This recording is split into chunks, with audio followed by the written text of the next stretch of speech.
Hello, welcome to Show of the Week. You're watching Outside Xbox. I'm Mike. And I'm Andy. This week I unlocked the most dangerous vehicle in Just Cause 3.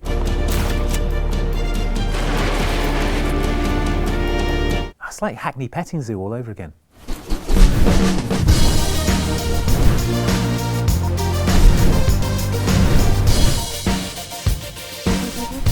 What is it with you and cows? Why don't you ask the cows, Mike?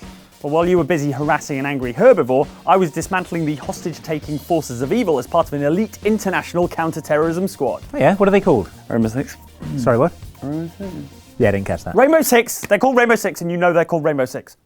Target located. Yes, from the name you might assume that Rainbow Six are a band of kids entertainers where each member is a different colour, sort of like the Planeteers except with powers like flashbang and gun instead of weak source nonsense like water and heart. Heart! Try using that on a bomber intent on blowing you up. Look at the legs! Oh. In fact, the Rainbow of the title is an elite unit comprised of the best counter-terrorism operatives from around the world, from the British SAS to the American FBI to the Russian Spetsnaz. It's a glorious example of all the different nations of the world coming together to unite for a common purpose, shooting baddies in the face. So far, there are 20 playable operatives in the game, split evenly between those with attacking and those with defending abilities. Attackers come with a range of offensive abilities, such as Fuse's cluster charge, which pumps 5 grenades through a wall into a room, changing it from a fortified stronghold into a room full of explosions and offal. Then there's Sledgehammer. Stylishly accessorised with a tartan bow, he can use it to breach walls silently, it says here, but I reckon I'd probably notice if a giant Scottish man smashed his way into a room I was in with a hammer that's bigger than me. Stay away from the wall! Defenders, on the other hand, come equipped with gadgets designed to give your team a tactical advantage. These are things like Mute's signal disruptor, which stops the enemy team remotely detonating explosives or using drones, or Pulse's cardiac sensor, which shows enemy movements. Tracking suspects' heartbeats wherever they hide. Target down. The most important thing, however, is using teamwork to make sure all of your operators' different abilities are working in harmony with each other. It's all very well knowing where the enemy nitro charges are or how many bad guys there are on the other side of a breachable wall, but it means absolutely nothing if you don't actually tell any of your teammates about it. Or if they don't listen because they're off on a hammer rampage, not naming any names. Me. Rainbow Six Siege has already had about 19 different alphas and betas, so chances are you've played it and made up your mind already whether it's for you, but if you've got a good team to hand and fancy some shooting with a slightly more cerebral edge, it's well worth checking out. Oh, and if you like hammers as well, definitely worth it then. Alright, so in conclusion, Rainbow Six is a cool name, Andy doesn't know what he's talking about, and the sledgehammer's amazing. I don't know, Mike, it's only like my 6th favourite hammer of all time. Really? Yeah, I just updated my list of top hammers. I mean, I updated the list again. I do a few revisions a year. Here are the current faves, so watch and learn, Sledge.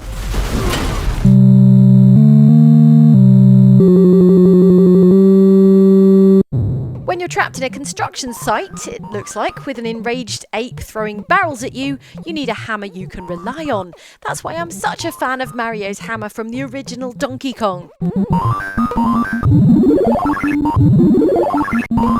It destroys barrels, comes with its own jaunty theme music and swings itself, saving you the hard work of all those button presses.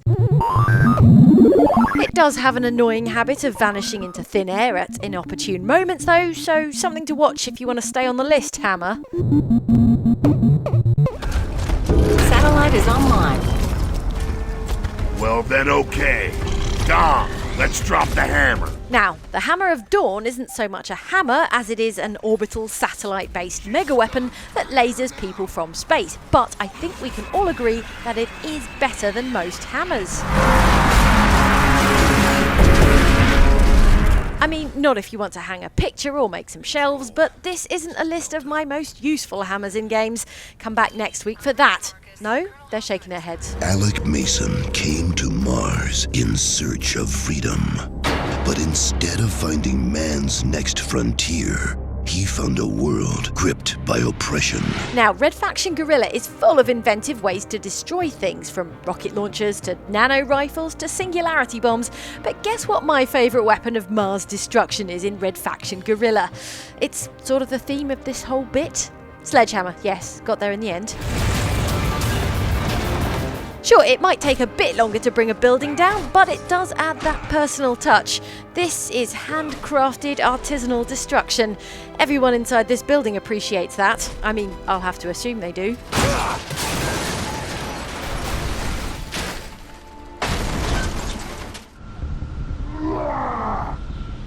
I will help you spring it.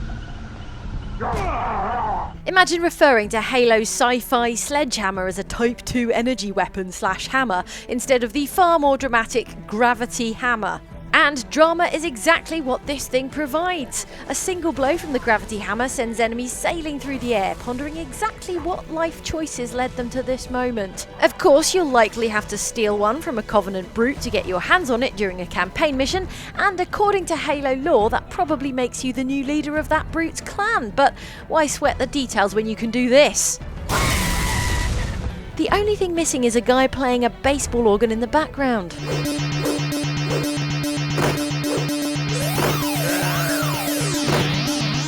From Double Dragon, he's the one in the fetching blue waistcoat, is nicknamed The Hammer, and so totally counts in this list of the most powerful hammers in games. Anyway, after a rocky start where he sits quietly in a garage while his girlfriend is kidnapped 3 feet away from him, Billy proves to be a worthy inclusion on this list by beating up an entire street gang single-handed. Or double-handed, I guess, if you let his brother Jimmy tag along, but his nickname is The Spike, and who wants someone with that terrible a nickname along for the ride? Not Jane the Hammer Douglas, that's for sure.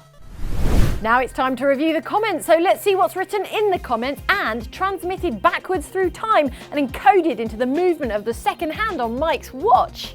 I've got a digital watch. Future idiots.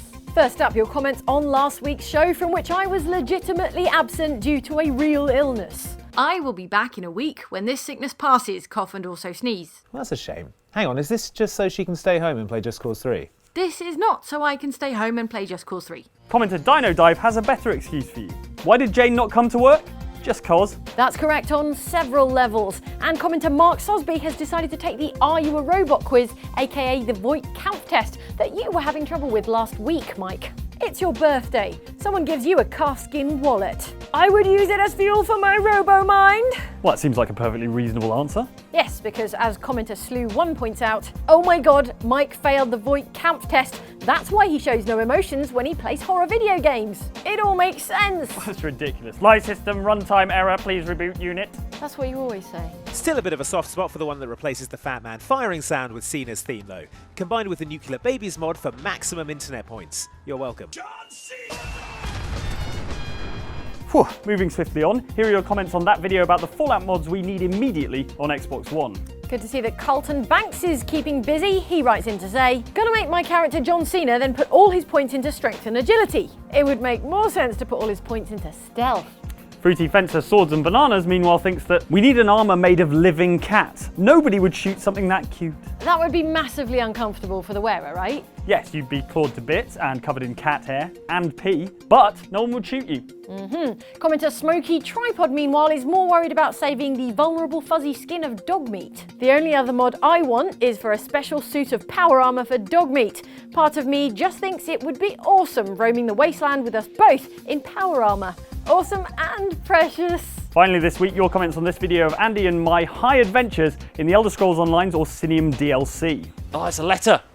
Warlord Iceheart. Oh, sweet.